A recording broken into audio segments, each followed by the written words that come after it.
Eh bien, bonjour à tous, bien content de vous retrouver. Comme promis, les petits sujets en pâte d'amande. Le but est de faire quelque chose de très simple, de plus simple possible et de suffisamment significatif. La pâte d'amande est une pâte d'amande 33% d'amande.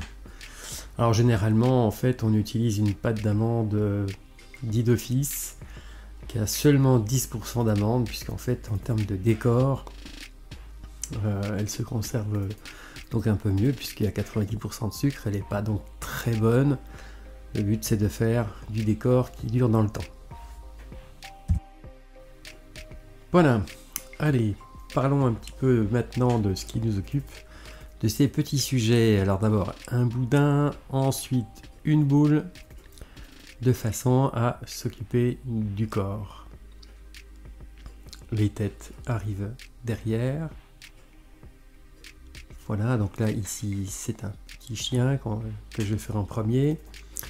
On étale un côté de manière à faire un petit peu comme une petite poire. Voilà, c'est schématiquement parlant. Voilà, donc là, ce sera le corps à laquelle on va enlever, couper les deux tiers de façon à former les pattes. Voilà, donc ce sont des sujets, encore une fois, très simples.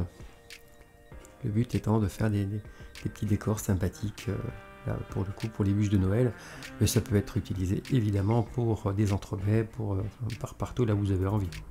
Ou simplement les mettre dans une assiette en décoration. Voilà aussi. Les Allemands appellent ça le massepain. Massepain, en fait, c'est le mot allemand de pâte d'amande. Chez eux, c'est très important. Ils font des sujets beaucoup plus avancés, beaucoup plus évolués que ce que je fais là. C'est pas l'objectif aujourd'hui. Alors voilà, les pattes, les petites papates. Alors maintenant, la tête, donc c'est pas compliqué. Là, ça reste une boule. Alors si vous avez quelques difficultés à les faire tenir, alors là j'ai pas utilisé de sucre glace, ça colle un petit peu. Et c'est ce qui fait que ça va tenir. Si vous avez quelques difficultés, que ça colle un peu trop à ce moment-là, utilisez un petit peu de sucre glace. Et quand vous collez blanc d'œuf. Voilà, vous mettez un petit peu de blanc d'œuf et vous posez. Et ça permet de faire tenir la tête. Voilà, ensuite les oreilles. Voilà, on colle ça de chaque côté. Évidemment, de la tête. Voilà, alors on peut les faire d'une autre couleur. Colorer par exemple avec un petit peu de chocolat plastique, cacao, enfin, de manière à lui changer la teinte. Là je ne l'ai pas fait, je suis resté dans les mêmes teintes. Et on peut tout envisager. Là j'ai donné 5 exemples, mais on peut en faire d'autres. Il n'y a que l'imagination qui va éventuellement nous poser des problèmes, mais c'est tout. Voilà, la queue maintenant. Voilà, alors je vous conseille de les préparer un petit peu à l'avance. Ils vont un petit peu sécher aussi, ils vont tenir un petit peu mieux. Et de les utiliser quand vous faites de la pâtisserie par la suite. Voilà, c'est ce que font les professionnels, enfin, j'entends ceux qui font du décor eux-mêmes. On les fait d'avance de manière à avoir tout de près lors des entremets et autre chose. Voilà, une petite entaille pour faire l'ouverture de la bouche, la gueule plutôt, parce que c'est un chien. Voilà, les yeux maintenant. Alors là, bon, je les ai fait en pâte d'amande, c'est pratique, mais généralement ça se fait en glace royale. En glace royale, hein, c'est un mélange de blanc et de sucre glace. Rien à voir avec la glace qu'on peut manger dans sur les plages. Voilà, donc là j'ai tout fait en pâte d'amande. Et ensuite, donc, je montrerai, je le ferai après. Vous faites fondre un petit peu de chocolat et vous faites donc les yeux. Donc là, on est reparti pour un corps. Alors, vous voyez que c'est la base est la même. L'ouverture. Et là, cette fois, c'est un lapin. Donc, en fait, ce qui va changer, c'est la tête. La queue aussi. Voilà. Donc, même base.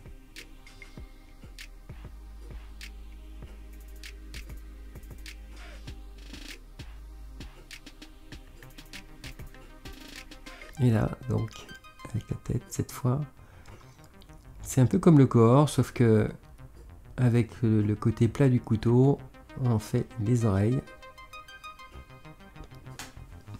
Voilà. Et ensuite, avec la tête, on vient biseauter un petit peu, là, pour donner la forme de la tête du lapin. On écarte un petit peu les oreilles. Voilà, des fois ça se laisse pas trop faire. Et on vient coller. Et voilà, ça fait un petit lapin. Voilà, j'insiste un petit peu ici parce que c'est important de donner cette forme un petit peu biseautée, là, voilà. Bon, la vidéo dure un quart d'heure, mais comptez 3 quarts d'heure pour faire l'ensemble. Voilà, une petite ouverture, et hop là, voilà, ça y est. Le voilà doué de parole, si on peut dire. Voilà, on reforme un petit peu, puisque ça déforme un peu quand on fait cette ouverture. Alors il y a des ébauchoirs, donc ce sont des petits outils qui permettent de mieux travailler les petits sujets en pâte d'amande. Là j'ai tout fait avec des ustensiles simples pour que vous puissiez aussi les faire sans spécifiquement acheter du matériel.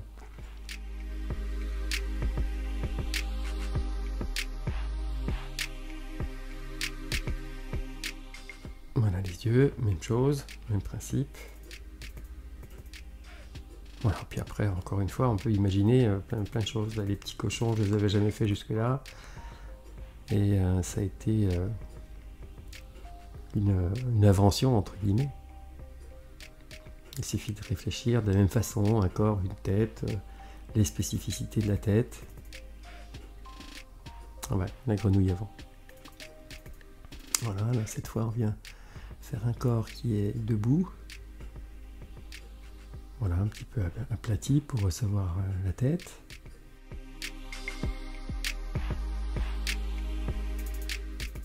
Légèrement creusée, ça aide à ce qu'elle ne tombe pas.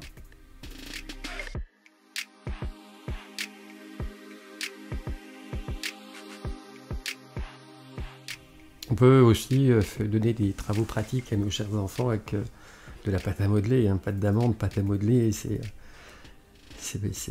cousin tout ça. Un se mange, l'autre pas, mais ça permet aussi de jouer avec les enfants.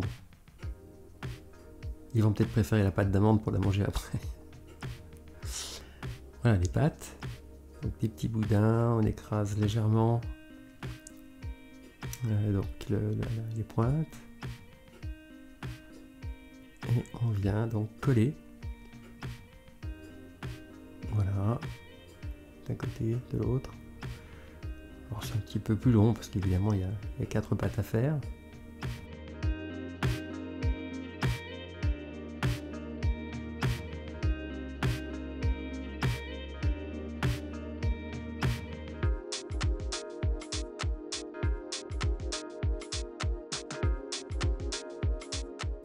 Voilà ici donc les yeux, on a des yeux qui sont un petit peu différents. Je fais d'abord des petites boules,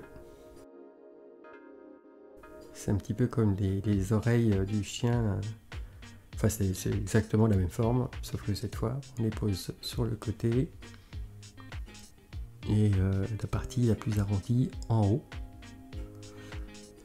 Voilà, comme ça, et on vient aplatir. Voilà, pour donner un petit peu plus la forme. Hop là, n'oublions pas de leur donner la parole. Voilà. Voilà, un troupeau, presque. Alors voilà, on a le cochon. Donc je l'avais jamais fait jusque là. Et ben donc c'est pas bien compliqué. On imagine le corps, voilà ça fait la tête, une petite boule, une autre petite boule ensuite devant pour faire le groin. Voilà, on vient la poser, l'aplatir un peu, comme ça en même temps ça colle. Ça colle assez bien en fait. J'ai pas eu trop de problèmes. J'ai pas eu besoin d'utiliser voilà l'ouverture. Ensuite, voilà, on vient finir les oreilles. Petite boule à nouveau qu'on écrase que sur un côté. On va avoir un côté épais, un côté fin.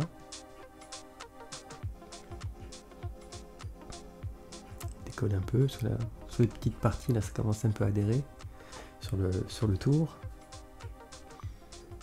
Et là, donc on vient coller une partie. Voilà, puis on fait redescendre l'autre partie. Voilà, ça nous fait des petites oreilles sympathiques. Alors ça prend du temps. Je disais, voilà, 3 quarts d'heure il m'a fallu à peu près pour faire l'ensemble. Voilà, il ne reste plus qu'à mettre les yeux, la queue.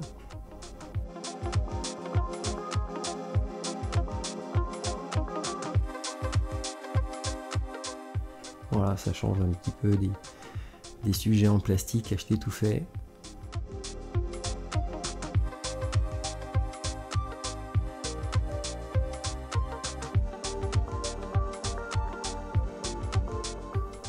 Voilà, on entoure un petit peu la queue là pour la faire en tire-bouchon. J'écrase le bord, voilà, ça vient coller. Et c'est fait. Les yeux. Il est un peu tordu là, quand même. Voilà, alors là ici ça va être un petit canard, on va dire. Canari plutôt, canari jaune. Voilà, donc le départ, un petit peu de colorant, hein, le colorant acheté en grande surface là.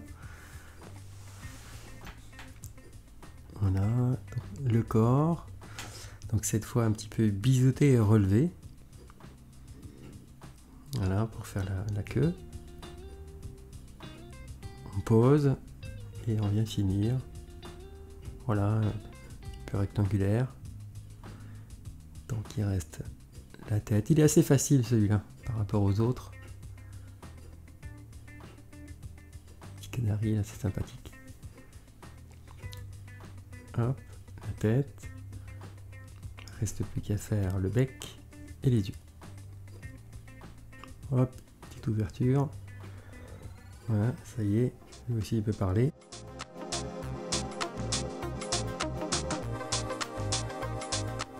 Voilà. Voilà, rien de bien compliqué, hein, en définitive, il faut juste de la patience.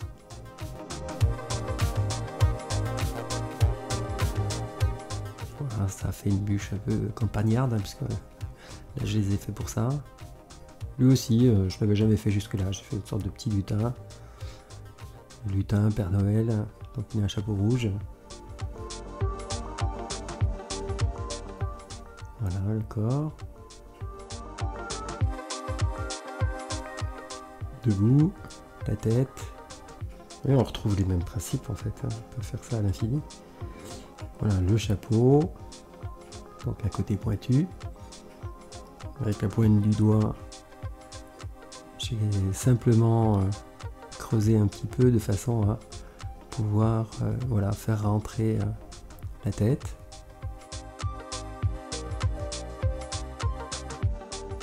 Voilà, c'est fait. Donc il ne reste plus qu'à mettre des bras, des yeux, un nez, et vous avez un personnage. C'est très drôle à faire.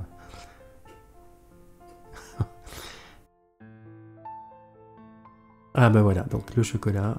Alors, en fait, comme j'ai fait une bûche chocolat, j'ai fait du nappage chocolat, et c'est du nappage chocolat que j'ai utilisé. Il était froid, je l'ai un petit peu travaillé, avec une petite cuillère là.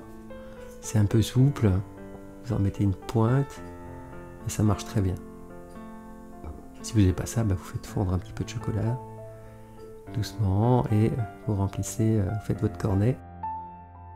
Si vous ne savez pas faire les cornets, je vous renvoie sur la vidéo où j'ai traité le sujet.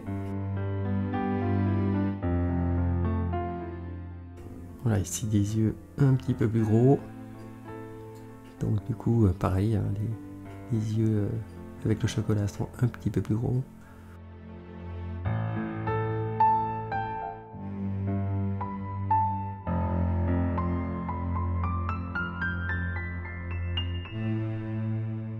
Voilà, de suite ça donne la vie.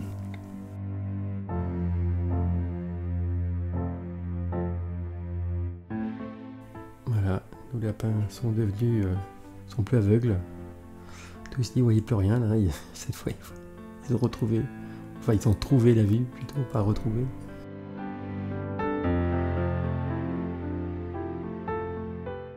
Voilà. Eh bien merci de m'avoir suivi pour ce petit moment agréable, je dois dire, ça m'amuse en fait de revoir ça. Je vous souhaite une très bonne journée et évidemment un bon courage pour vos propres réalisations. En vous souhaitant à nouveau une très bonne journée et à très bientôt. Salut!